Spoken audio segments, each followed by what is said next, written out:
My best friend demanded I lend her $10,000 because that's what real friends do.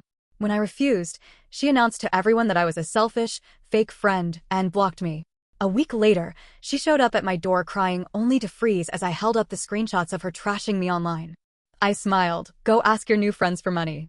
Let's talk about entitled friends. You know, the kind who think your money is their money, and when you say no, they turn into your worst enemy overnight. That's what happened to me. I had a best friend of 15 years, and I thought we were close. I thought we had each other's backs. But the moment I wouldn't hand her $10,000, she trashed my name to everyone we knew. The worst part? She actually thought I'd forgive her. Her name was Jessica, and we met in college. We were inseparable for years, movie nights, road trips, even family holidays. We had been through everything together. Jessica had always been a spender. She loved expensive things, designer bags, first-class flights, fancy brunches. But I figured it was her life, her money, so who was I to judge? Until one night, my phone rang. Jessica was sobbing. Like full-on hysterical crying. I need help, she gasped. I don't know what to do. I sat up, already worried. What's wrong? Are you okay? No, I'm not okay, she sniffled. I need $10,000. Like, immediately. Now, I have a decent job. I have savings. But $10,000 isn't chump change. I was shocked. Wait. What? What happened? She launched into a messy, half-coherent rant about how she had made some bad investments. Spoiler, she lost a ton of money in crypto and designer shopping sprees. Now, her landlord was threatening to kick her out. She had no rent money, no backup plan, nothing. You know I'd do the same for you, she said, voice breaking. That's what real friends do. I was stunned. Jessica had never mentioned being broke. Just last month, she was posting pictures from a luxury resort. A week ago, she was bragging about her new iPhone. And now she wanted me to bail her out? I took a deep breath. Jess, I love you. But I can't just give you 10 grand. Silence. Then, her whole tone changed. The crying stopped instantly. What? She snapped. I can't just hand over that kind of money, I repeated. That's my emergency fund. She laughed. A cold, mean laugh. Wow, she said. I didn't realize you were so selfish. I was floored. Selfish? I repeated. Because I won't go 10 grand into debt for you? She scoffed. You have savings, she said. It's not like you'd even miss it. But sure, be greedy. I was stunned into silence. This was my best friend. The person I had supported through breakups, job losses, everything. And the moment I said no, I was garbage to her. I barely remember what I said after that. Something like, I'm sorry, but I can't. She just hung up. I sat there, staring at my phone, completely numb. The next morning, I found out that Jessica wasn't done. Not even close. I woke up to dozens of texts from mutual friends. Hey, did something happen between you and Jess? You should check Facebook. Dude, what the hell? My stomach sank. I opened Facebook, and there it was. A massive post from Jessica, ranting about a selfish, fake friend who abandoned her in her time of need. She never named me directly, but it was obvious who she meant. She wrote about how she was on the verge of homelessness, and how her best friend, me, refused to help even though I had the money. The comments were a nightmare. Some people took her side. Wow, what a terrible friend. You deserve better. Drop them. They're not worth it. Others were skeptical. Wait, didn't you just go to Vegas? I thought you had a new job. Then I saw something even worse. Jessica had met our mutual friends, telling them I was rich and greedy. She told people I was hoarding money while she suffered. That I was a materialistic snob. And the worst part? Some people believed her. That was the moment something in me snapped. Jessica thought she could ruin my reputation? Lie to our friends? No, she messed with the wrong person. Because unlike her, I don't rely on lies. I have proof. I spent the next few days gathering everything. Small blue diamond screenshots of her texts admitting she lost her money on designer shopping, not rent. Small blue diamond bank statements she had sent me weeks ago bragging about her spending. Small blue diamond her own social media posts flexing her luxury vacations right before she begged me for money. Small blue diamond messages from other friends saying she had hit them up for money too, using different sob stories. Jessica wasn't desperate. She was a scammer. I waited until the moment was right. Then I posted my own message. I didn't rant. I didn't insult. I just wrote, hey everyone. I normally don't air private issues, but since my name is being dragged, here's the truth. Jessica asked me for $10,000 after losing money on shopping sprees. She said she was homeless, but she just bought a luxury bag and a first-class flight last month. I don't mind helping friends, but I'm not a bank. And I'm not funding someone's bad decisions. Then, I attached the screenshots. And I walked away. The response was immediate. Friends who had been unsure? Now, they saw the truth. People who had blindly defended Jessica? They went silent. Jessica? She deleted her post. Then, she blocked me. I thought that was the end of it. I was wrong. Because a week later, there was a knock at my door. And when I opened it, Jessica was standing there, crying. Jessica stood there, puffy-eyed and shaking. It had been a week since I exposed her lies, and from the looks of it, she was not doing well. I didn't say anything. I just stood in the doorway waiting. Her mouth opened, then closed. She looked like she was choosing her words carefully. Finally, she sniffled. I messed up, she whispered. Can we talk? A part of me wanted to slam the door in her face. But another part was curious. I crossed my arms. Talk about what? She looked around, as if expecting someone to jump out and film her breakdown. Inside, she mumbled. Please. I debated it for a moment, then stepped aside. She walked in, wringing her hands. Her usual polished, put-together self was gone. Her hair was unbrushed, her clothes wrinkled. I shut the door. All right, talk. She turned to me, tears welling up again. I lost everything, she whispered. Everyone's turned on me. No one will even answer my messages. I don't know what to do. I stared at her. For years, I had watched this woman twist situations, play the victim, manipulate people. Now, she was desperate. I should have felt bad. But I didn't. I stayed silent. Jessica sniffled again. I know I messed up, she continued. I was scared. And I lashed out. But you're my best friend. I thought maybe. She didn't finish the sentence. Because I still hadn't said a word. She shifted uncomfortably. For the first time in our friendship, I had the power. So, I spoke. Jessica, I said slowly, what exactly do you want from me? She froze. She had been expecting me to comfort her. To tell her, it's okay. We all make mistakes. But I didn't. Her lips parted, and for a brief second, I saw the real Jessica underneath all the fake tears. She was calculating, trying to figure out how to spin this in her favor. And then she said the most ridiculous thing imaginable. I need you to fix this. I laughed out loud. Jessica flinched. You need me to fix this? I repeated, shaking my head. How exactly? She looked at the floor, playing up her shame. If you just tell everyone it was a misunderstanding, she whispered. If you say it wasn't as bad as it seemed, then maybe people will forgive me. I stared at her. She wasn't sorry. She wasn't here because she regretted what she did. She just wanted me to clean up her mess. I exhaled sharply. Let me get this straight, I said. You lied about me. You tried to ruin my friendships. And now you want me to publicly defend you? Jessica looked up, eyes hopeful. Yes. I laughed again. This time, she didn't flinch. She just watched me. And suddenly, I realized something. Jessica didn't think she did anything wrong. In her mind, this was just another problem to solve. Another game to play. And that's when I decided I wasn't playing anymore. I stepped back, crossing my arms. No, Jessica's face twisted. What? I said no, I repeated. I'm not fixing anything for you. Her whole demeanor changed. The fake sadness evaporated. Now, she was angry. You're seriously still mad about that, she snapped. I made one mistake. One. And now you're just going to let me suffer. I raised an eyebrow. Jessica, you didn't just make a mistake. You tried to destroy me. She threw her hands in the air. Oh my God, it wasn't that deep. I was mad. I said things I shouldn't have. People talk all the time, but now suddenly I'm the bad guy. I shook my head. I don't think you get it, I said. This isn't about revenge. I just don't trust you anymore. Jessica's jaw tightened. She wasn't used to hearing no. She took a step forward, lowering her voice. So that's it, she said. You're just going to throw away our entire friendship? I stared at her. She was still trying to flip the blame. Still acting like I was the one in the wrong. I opened my mouth to respond, then my phone buzzed. A message. From one of our mutual friends. Dude, check Instagram. Right now. I froze. Jessica saw the look on my face. And that's when I knew. She had already made a backup plan. I pulled out my phone, my stomach twisting. I opened Instagram. And there it was. A brand new post from Jessica. I felt my blood go cold. She had posted a long, dramatic message about how she had been emotionally manipulated and abandoned by a toxic friend. She made it sound like I had been gaslighting her for years, controlling her, bullying her. And the comments? People believed her. I looked up from my phone, shaking with rage. Jessica was staring at me, her face calm. She wasn't even embarrassed. She just gave a small shrug. I had to protect myself, she said. And in that moment, I realized Jessica had never been my friend. She had just been using me this entire time.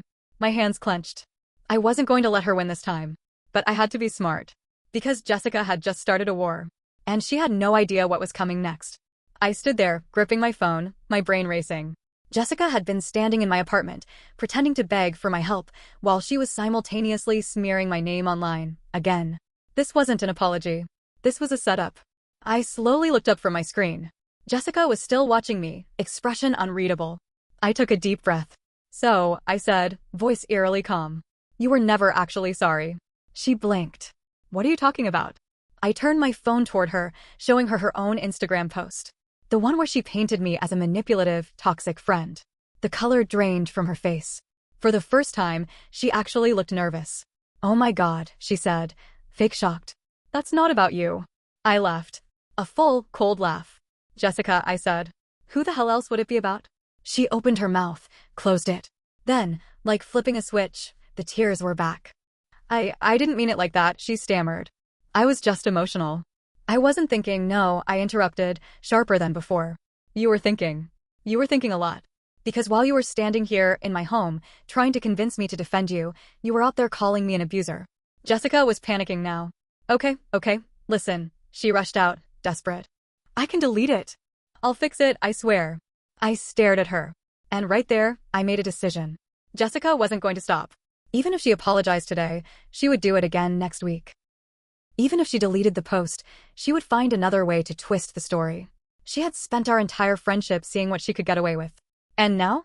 She was terrified that I finally saw her for what she was. And she should be. I took a step back.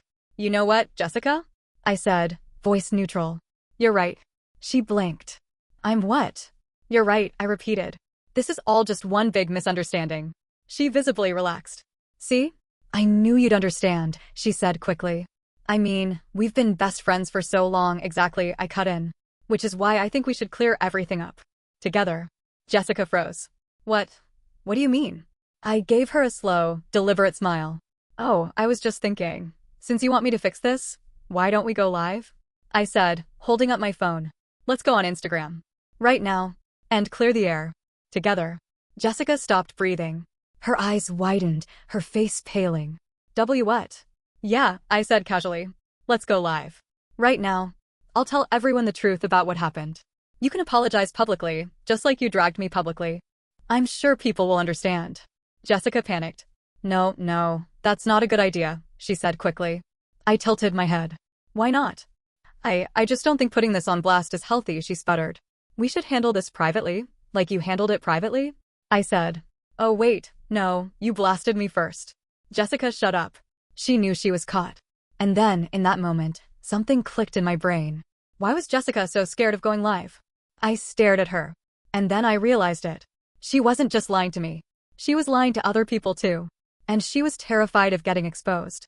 My mind raced. Jessica was a chronic liar. That much I knew. But if she was this panicked, it meant she had been telling multiple people different versions of the story. And if we went live, all of her lies would crash into each other. I had an idea. I get it, I said, suddenly sighing. You're overwhelmed. We don't have to go live. Jessica exhaled in relief. Thank you, I just think, but, I said, cutting her off, I do think we should let everyone know we made up. So, how about I text a few people right now? Jessica's entire body tensed. Wait, I pulled out my phone. I'll just send a quick message to, I paused, acting like I was scrolling. Oh, what about Lisa? She was super mad at me. Maybe she'd be happy to hear we're cool now. Jessica's face drained of color. No, she said way too quickly. I looked up slowly. What? Jessica stammered, eyes darting around. I mean, I already talked to Lisa and she's just emotional. Maybe leave her out of it. And that's when I knew for sure. Jessica had told Lisa a different version of the story.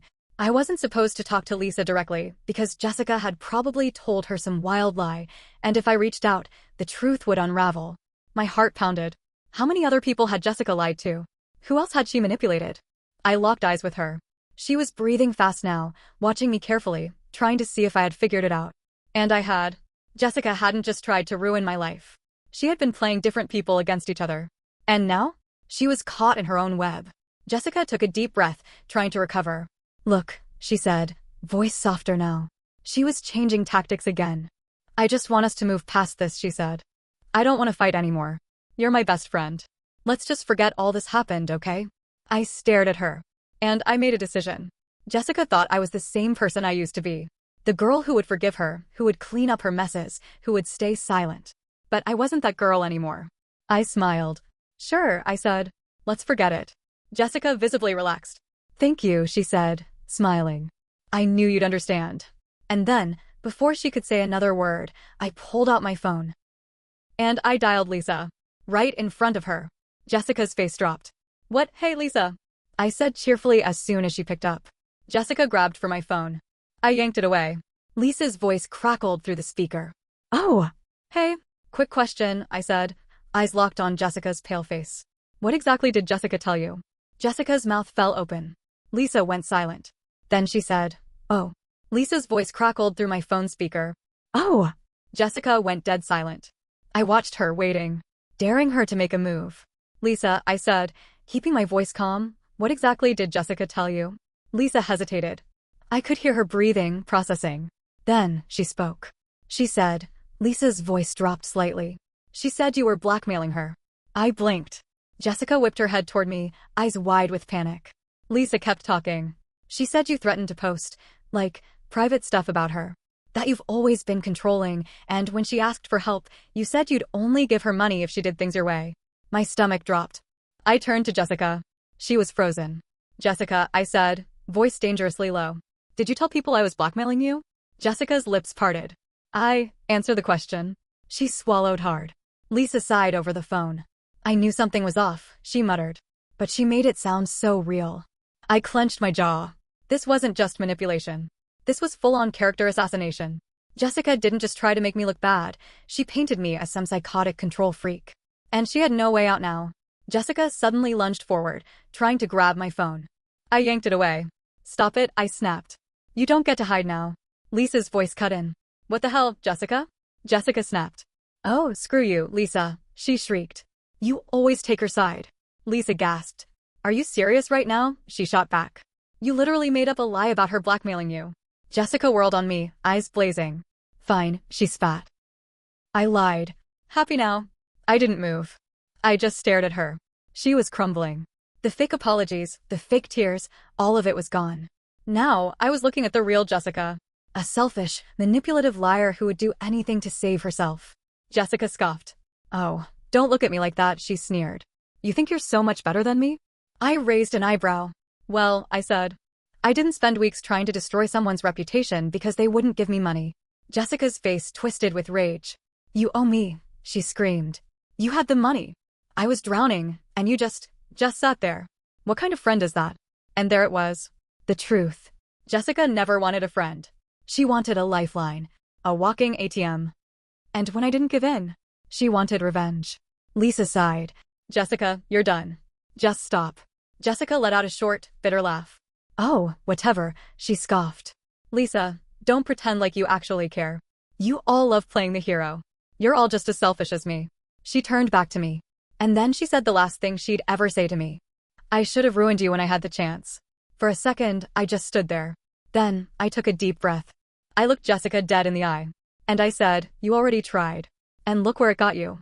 Jessica's mouth snapped shut. Because she knew I was right. She had played her cards. She had tried everything: lies, manipulation, character assassination. And still, she lost. I walked to the door, yanked it open, and gestured for her to leave. She hesitated. Then, without another word, she stormed out. After she left, I just sat there, staring at the wall. Lisa was still on the phone. Hey, she said gently. You okay? I exhaled. Yeah, just tired. There was a long silence. Then Lisa muttered, Jesus. I really believed her for a while. I sighed. Yeah, me too. Jessica disappeared after that. Deleted her Instagram. Blocked a ton of people. I don't know where she went, and honestly, I don't care. Looking back, I see it so clearly now. Jessica was never my friend. She had always been like this, lying, using people, twisting things. I just didn't want to see it. Because admitting the truth? That I had wasted 15 years on a fake friendship? That hurt more than anything. But here's what I do know. I will never let someone treat me like that again. And the $10,000 I didn't give her? I booked a solo vacation instead. Because real friends don't have price tags. And I don't owe anyone a thing.